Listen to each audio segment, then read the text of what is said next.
Today we're diving into the SUVs you definitely want to avoid in 2025. From reliability issues to cramped interiors and overpriced models, we've got the scoop on the vehicles that just don't deliver. Before we jump in, don't forget to subscribe for more insightful reviews. Like this video if you find it helpful, and share it with anyone you know who's in the market for a new ride. Let's get started. The Volkswagen Atlas. Let's start with the Volkswagen Atlas. This SUV that promises European sophistication, but delivers, well, headaches. On the surface, it seems like a smart choice, a sleek design and a German nameplate that implies quality. However, as Atlas owners have found out, sophistication is just code for high maintenance. First up, electronics. If you enjoy screens that freeze or randomly go dark, you'll love the Atlas. Owners have reported electronic issues that turn basic tasks, like using navigation or adjusting the temperature, into an exercise in patience. And then there's the engine, a turbocharged 4-cylinder that's supposed to give you power and efficiency. Instead, it gives you problems. Engine issues are common, and they're the type that'll keep you coming back to the dealership more often than you'd like. Which brings us to the next downside: repair costs. Volkswagen seem to have borrowed from the luxury playbook here, because you'll be shelling out just as much to keep this thing running as you would for a high-end European brand. And those high costs keep on giving, especially once you're out of warranty and left to fend for yourself. Now, if the standard Atlas wasn't disappointing enough, Volkswagen brings us the Atlas Cross Sport. Here they decided to charge you the same hefty price but strip away features like the third row. Yes, you're essentially paying for a watered-down version. Poor owner satisfaction ratings confirm it wasn't exactly worth the compromise. You lose the practicality of a third row, but you're still hit with a hefty price tag, making you wonder where all that money is going. Kia Seltos. Next on our list of SUVs to avoid in 2025 is the Kia Seltos.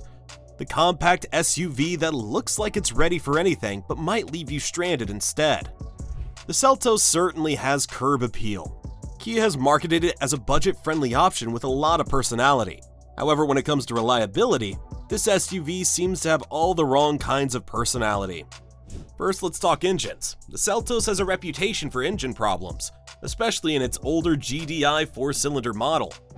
Owners have reported issues ranging from random stalls to full-blown engine failures.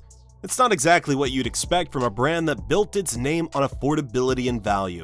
And if the engine manages to hold up, you might still have to deal with the transmission. The newer models seem to have a penchant for transmission failures, especially with the much-touted dual-clutch transmission, DCT, and non-hybrid versions that sport the 2.5 turbo engine.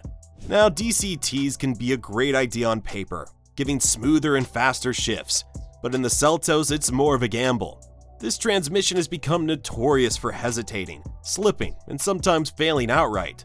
Then there's owner satisfaction, and it's as low as you'd expect. Consumer Reports ratings don't hold back, with many owners reporting regret about buying the Seltos. Between constant trips to the mechanic, issues that seem to come out of nowhere, and repair costs keep creeping up on you, it's no surprise satisfaction ratings are in the dumps. So if you're thinking about the 2025 Kia Seltos, consider it carefully. Sure, it's got style and it might look like a bargain, but remember, sometimes you get what you pay for. And with the Seltos, that might just be a collection of repair bills and a stack of Consumer Reports warning you about your affordable SUV. Mitsubishi Eclipse Cross. The Mitsubishi Eclipse Cross is a name that suggests speed, power, and a touch of sportiness. But in reality, this SUV is about as thrilling as watching paint dry. Mitsubishi has tried to revive the Eclipse's legacy, but this time as a compact SUV that's missing most of what made the original Eclipse exciting. Let's break down why the Eclipse Cross should probably stay off your 2025 shopping list. First off, the ride comfort, or lack of it. The Eclipse Cross feels like it's designed to keep you constantly reminded of every bump, crack, and pebble in the road. If you're looking for a smooth, enjoyable ride, this isn't it. The vehicle's performance doesn't help much either. The 1.5 turbo engine struggles to deliver the punch you'd expect, and there's a cloud of doubt surrounding its longevity. When an engine already feels underwhelming and lacks a solid reputation for reliability, it's not a great sign for the long haul. But the engine isn't the only weak link here. The Eclipse Cross is saddled with a Jatco CVT transmission that has a reputation for being clunky, sluggish, and prone to issues. It's the kind of transmission that makes accelerating feel like a chore, and long-term ownership often means dealing with the dreaded CVT repairs, which aren't cheap. And just in case you were hoping for a bit of modern tech to make up for those downsides, think again. The Eclipse Cross's technology feels outdated from the start, with dated infotainment and connectivity features that lag behind competitors. Mitsubishi seems to have forgotten that car buyers in 2025 want more than just a basic radio and a touchscreen that feels like it belongs in 2010.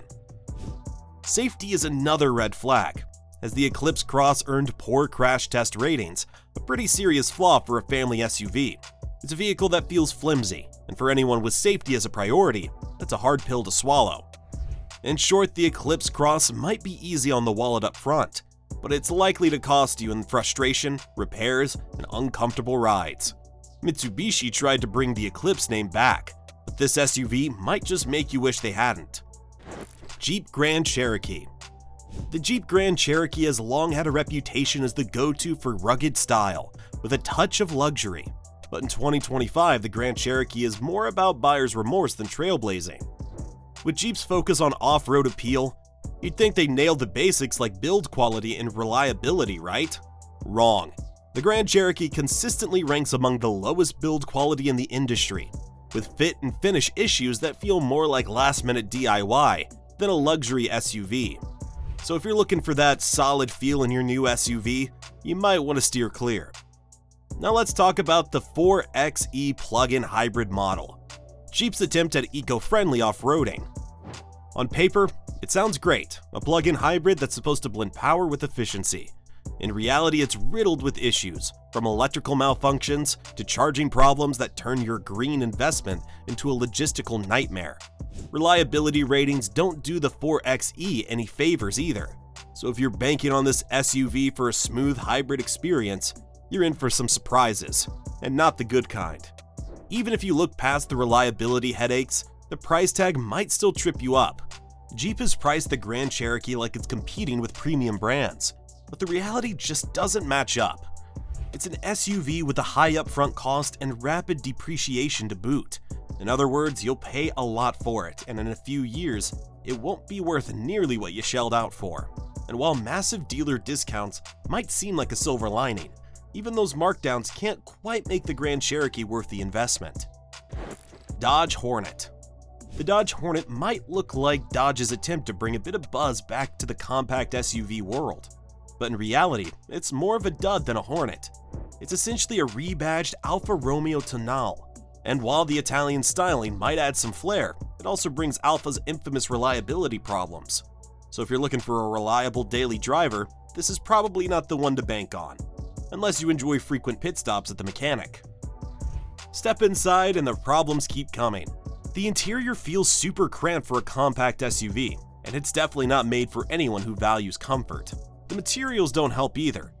Cheap build quality makes you feel like Dodge skimped on every corner, from hard plastics to flimsy fittings. It's clear they prioritize cutting cost over creating a refined cabin. Let's talk about the price. Dodge has somehow managed to slap a ridiculously high price tag on the Hornet, which is ironic considering its underwhelming build and the notoriously low resale value. It's one of those vehicles where you pay a lot up front only to find its value plummeting faster than you can say trade-in. The Hornet's poor resale value makes it a classic example of depreciation done wrong, which won't do your wallet any favors in the long run. If you need any more red flags, look at the sales numbers. The Hornet is one of the slowest selling vehicles on the market, and there's a reason for it.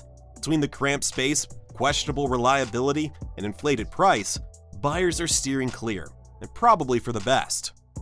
All in all, the Dodge Hornet feels like a half-hearted attempt to cash in on the compact SUV trend, without delivering any real substance. It's an SUV that promises a sting, but ends up being all buzz and no bite. And there you have it, the SUVs you should think twice about before making a purchase in 2025.